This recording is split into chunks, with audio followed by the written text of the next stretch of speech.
How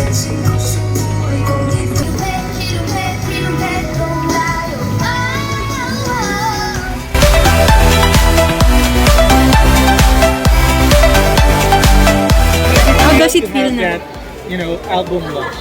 Sorry? How does it feel to have that? It Really, feels really surreal. huge. Like, Yeah. hindi ako makapaniwala na naitawid ko ng maayos ang aking first ever album launch. So, hindi ako makapaniwala. Sobrang grateful ako sa mga nanonood. At sobrang thankful ako sa lahat ng sumusuporta, GF Young, Slayers, and Fiang Official. Ayan. Yung preparation nyo na hinada nyo for tonight's concert? Ngayon po kasi, yung call time ko po kasi kanina is 8 a.m. 8 a.m. yeah. And sa buong 8 a.m. to up until ngayon ito, nag-rehearse lang kami, blockings, rehearsal. And yun po, siguro yung preparation ko, puro rehearsal kami kanina. Kamusta naman yung preparation na yan from the recordings, yung rehearsals up until now? Worth it. Super worth it na lahat ng nangyari. And up until now, hindi ko nakapaniwala na tapos na yung album launch. So, kailan nag-start yung passion mo for singing? Siguro po, nag-start siya na naniwala na yung mga tao na kaya ko. So, start nun, sinimulan ko na yung paggawa ng album. Kaya ang question, may pressure ba sa pag-perform? Grabe yung pressure ko kanina.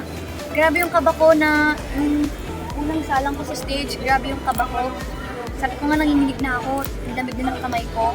Pero nung nandito na ako sa stage, nakita ko yung suporta. Ang sarap sa feeling. And ginawa ko na lang motivation yung kaba na. Kaya ang question din, ano masasabi mo sa fans mo na talagang sobrang energetic? Ayan. Tulad nga ng sabi ko, sobrang grateful ako. Sobrang thankful ako sa kanila. And hindi fans yung tulong ko sa kanila. Kaibigan na. Kasi magkakausap kami yan tuwing gabi. And sobrang lagi ako nagpapasalamat sa kanila sa mga ginagawa nila for me. And sana, kasama ko silang nadulo, di ba? Naniniwala po ba kayo na ganito karami nagmamahal sa inyo? Kasi meron pang fans dito, meron pang bahay. Nagtatrend pa po kayo. Tulad nga po ng sabi ko, hindi ako nakapaniwala na ganito pa lang na dami nagmamahal sa akin. Umabot sa meron ako ng album launch. And sobrang ang saya-saya lang. Yan, for your album launch, si Miss Regine Velasquez lang naman ang guest. Ano masasabi mo doon? It's such an honor po no, na matanggap ni Miss Reg yung pag-invite namin sa kanya para makapag-perform here sa aking first ever album launch. And grabe yung feeling. Kanina nga po tinanong ako kung saan ako mas kinakabahan mag-perform or i-interview si Miss Reg. Ang sinagot ko, interview si Miss Reg. Kasi diba grabe, idol ng lahat. It's Miss Regine Velasquez Alcacel. So, grabe yung kaba ko. Pero grabe, it's such an honor din na kasama ko sa itablado sa Sanay ka ba mag-perform sa harap ng daddy at no. First time po ako makita ng tatay ko na ganun yung sayo. So, and first time din ako makita mag-perform. So, memorable na lang po. Based siya dito sa Actually, kakawin niya lang po kayo ng 40th.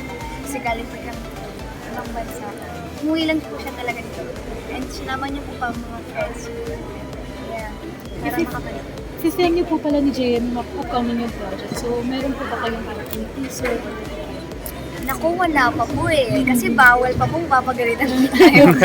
Abangan nyo na lang. So, kanina habang nagpe-perform kayo ni JM, what were you thinking or ano yung nafe-feel mo? Kilig. Hindi, siguro, nature na namin dalawa ni JM na ganun eh. Very comfortable. And siguro nasanay na din kami mag-perform sa harap ng maraming tao. Kasi ilang beses na kami nag-province show, umabot na international. Siguro nature na namin. Pero ang lapit na ako kanina, no? Face to face. JM, ano pa ako? Paano po pala tinulong ni JM? Oo! Kasi ano siya, hindi kami save ng dressing room. Pero lumipat siya sa dressing room ko. Kasi may mga ibang tao daw sa dressing room niya. And may kasama din kasi siya sa dressing room niya. Daming tao. So lumipat siya sa dressing room ko. And then, lumapit ako sa kanya, sabi ko, kinakabahan siya. Sabi niya, hindi ka kakabahan, kaya mo yan. Andito na nga yung mga tao, tapos hindi ko kakabahan. Pinapalakas niya yung talaga yung Na-highlight din yung sing-sing. Sino ba nagbigay sa'yo niya? Ha? Ng sing-sing. Kasi may sing-sing din si JM na pinakita kanina. Meron ba? Yeah. Pinakita rin yung pinakita mo rin kanina yung sing-sing. Yeah. Sing-sing. What's the real score? Last Kasi four na lang nakita po. kayong sweet. Nakita kayong sweet. What's Meron bang that? labor? Oh my God! Last na question na to, no? Hindi Last pa. four. Last Last 10 four. pa. Next question. Yang, i-describe mo tong album launch mo na to in one word. Ano yun and bakit? Memorable. Talking about One word- memorable. one word ba yun? Yeah. Talking about memorable, sa lahat ng segment kanina, ang daming surprises niya. Ano yung pinaka-memorable for you and bakit? Siguro, pwede stop. Go yung pinaka. Number 1, kilometro. Pangalawa, tayo hanggang dulo. Pangatlo is Crazy in Love. Why kilometro? Kasi nung pina-perform ko siya, feeling ko, akin yung stage. And super, nung time na sinasayaw ko lang siya, nag-enjoy lang ako, wala ko talaga. Harap siya. Hindi, I mean, you know, pinipil ko lang yung self ko. And tayo hanggang dulo kasi ngayon ko lang na-realize, grabe lapit pala. Pinapanood ko, grabe siya. Pero ayun, tulad nga sabi ko, siguro nature na din namin. Sinusanay na kami. Crazy in Love, first time ko magsayaw ng ganon at gusto. At first time nakakita ng mga tao magsayaw ng ganon klase sayaw. So, memorable siya. First, speaking of idols po, bukod sa mga performers ko, sino-sino po yung mga ina-idolize at inspo po? Inspo? Madami akong inspo and madami akong ina-idolize. Hindi ko sila may isa-isa. Pero, of course, gusto na si Miss Reg.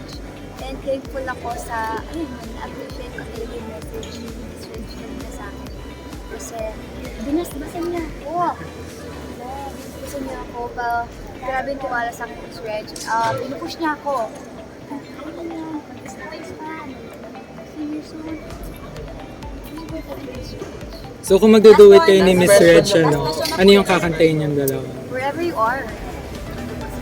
Abangan namin yan sa ads. Tuloy-tuloy na ba yung singing career mo? Kaya, pwede ka na ba namin tawagin si Yang, what line sa song mo nag-describe sa buhay mo? What song? What line from your song? From my song? Wait lang. Sagutin ko po yan sa comment pag nakita ko po isang video na to. Ang dami pong lyrics, no? Hindi ko Pero na what makita song iba. na lang? Siguro, kaya mo ba? Kasi lagi kong tinatanong din sarili kong kaya ko ba itong gawin. Ito ka pa dyan. Thank you po. Okay na po. Thank you. Alright. Thank you, Pia!